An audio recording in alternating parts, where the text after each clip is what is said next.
સામાન્ય રીતે લોકોમાં એવી સમજણ જોવા મળતી હોય કે કોઈ અતિશય સફળ વ્યક્તિ હોય કે પછી ખૂબ પ્રસિદ્ધ માણસ હોય, એની અંદર એક પ્રકારનો અહંકાર હોય, અથવા એવો માણસ જો તોછડું વર્તન કરે તો કદાચ એવું બની શકે કે લોકો બહુ ગણકારે નહીં, એને સ્વાભાવિક ગણે.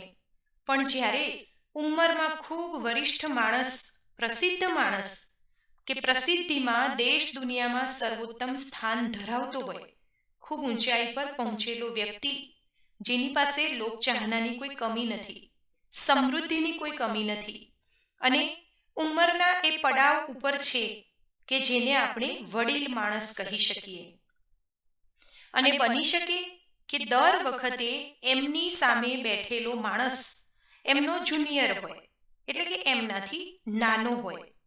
હવે આવા ખૂબ વરિષ્ઠ અને વડીલ વ્યક્તિ સામે એક નાનું એવું બાળક ખૂબ તોછડાઈથી વર્તન કરે ત્યારે આખો દેશ અને દુનિયા એ વાતની ચર્ચા કરવા લાગે છે. ગુજરાતના અમદાવાદથી ખૂબ નાની ઉંમરનો એક છોકરો કોણ બનેગા કરોડપતિના કાર્યક્રમમાં ગયો.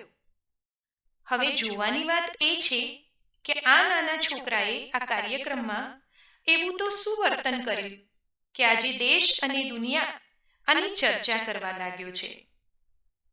મોટાભાગે એવું જોવા મળતું હોય છે કે ઘણીવાર બાળક ઓવર કોન્ફિડન્સમાં હોય કે પછી અંડર કોન્ફિડન્સમાં હોય. આ બાળકે આ કાર્યક્રમમાં આવીને મને નિયમો સમજાવવાની કોઈ જરૂર નથી, જ્યારે પ્રશ્ન પૂછવામાં આવે ત્યારે મને ઓપ્શનની કોઈ જરૂર નથી, આવા બધા શબ્દોનો પ્રયોગ કર્યો, વાપર્યા, અને એના પરથી સ્પષ્ટ દેખાય છે કે તે ઓવર કોન્ફિડન્સમાં છે.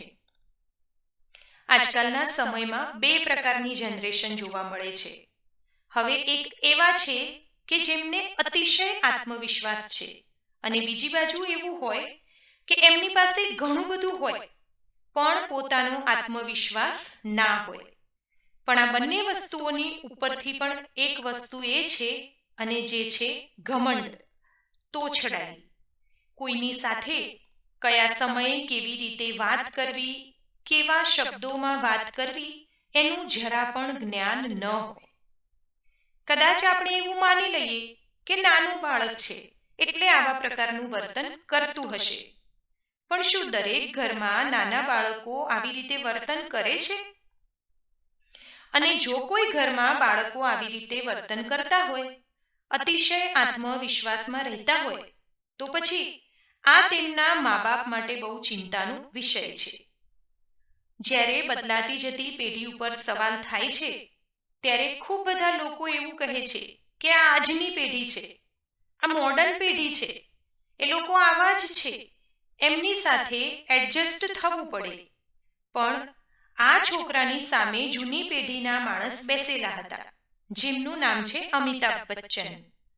હવે આ માણસ પાસે પ્રસિદ્ધિની કોઈ કમી નથી, અને છતાંય આ પ્રકારના વર્તનની સામે આ ઉંમરે આટલી સરળતાથી, આટલી શાંતિથી એ બાળકને સહન કરવું, સાંભળવું અને એને મેનેજ કરવું, એ એમની એક પ્રકારની આવડત છે.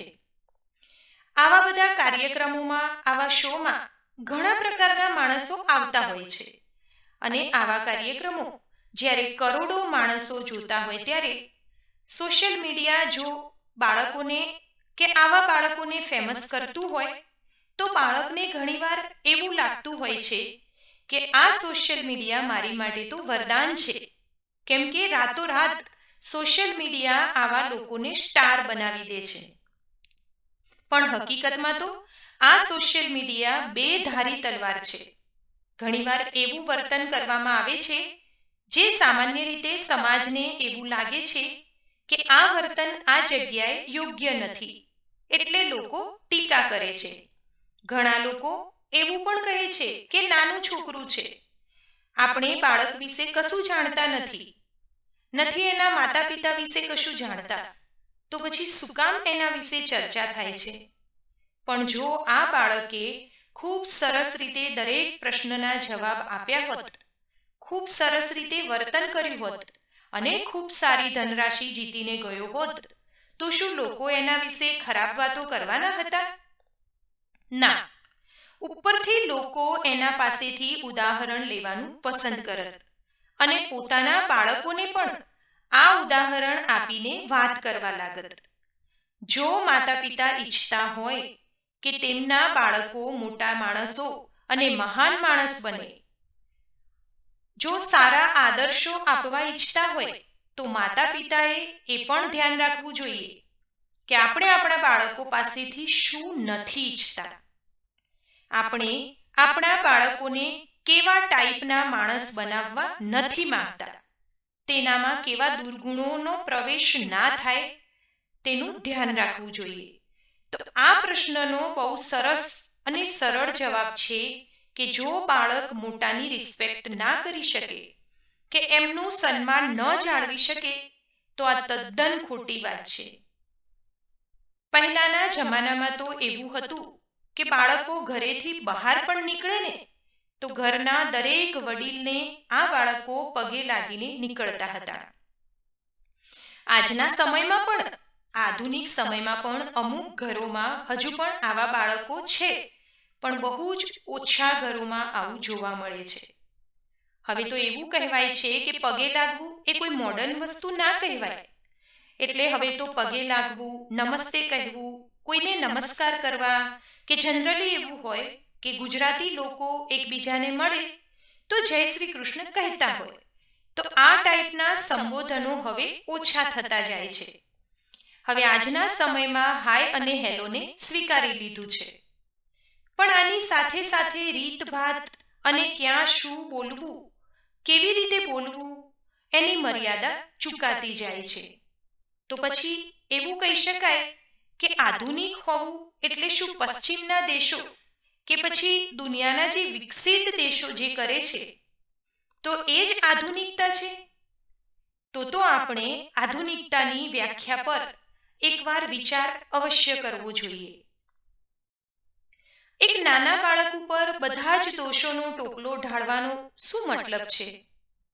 એ જે શાળામાં જાય છે, એ બાળક જે વાતાવરણમાં મોટું થાય છે, તો એના માતા પિતાએ પણ જોયું હશે ને કે આ બાળક કેવું વર્તન કરે છે. કદાચ એવું બની શકે કે આવા બાળકોને રોકવા કે ટોકવામાં આવતા નથી. એ બાળક કદાચ બહુ વધારે હોશિયાર હશે, અન્ય બાળકોની સરખામણીમાં એ વધારે હોશિયાર હશે, એટલે એના માતા પિતા ગર્વથી કહેતા હશે કે જુઓ મારું બાળક કેટલું હોશિયાર છે, એને બધું જ આવડે છે. પણ કદાચ બાળકને ધીરજ રાખતા નહીં શીખવાડ્યું હોય, ધીરજથી બોલવું, ક્યાં શું બોલવું એ નહીં શીખવાડ્યું હોય, અને એટલે જ એનું આ પરિણામ છે.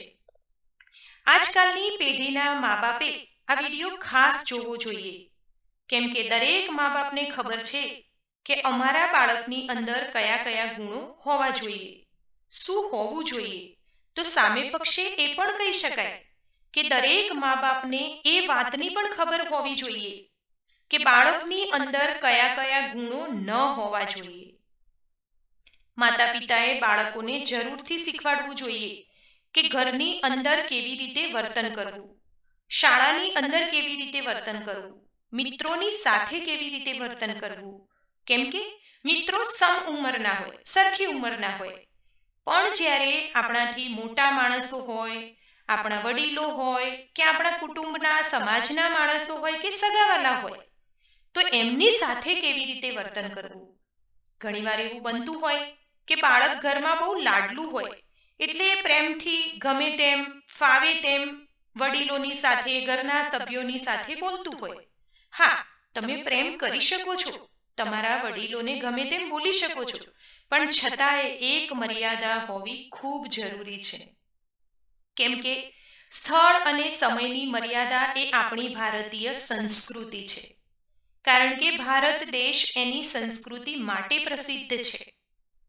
કદાચ એવું બની શકે કે ભવિષ્યમાં આપણે અમેરિકા કે જાપાનની જેમ બની જઈએ, પણ ભારત જે સંસ્કૃતિ માટે ઓળખાય છે તો એ ભારત દેશ તો એ જ રહેવો જોઈએ.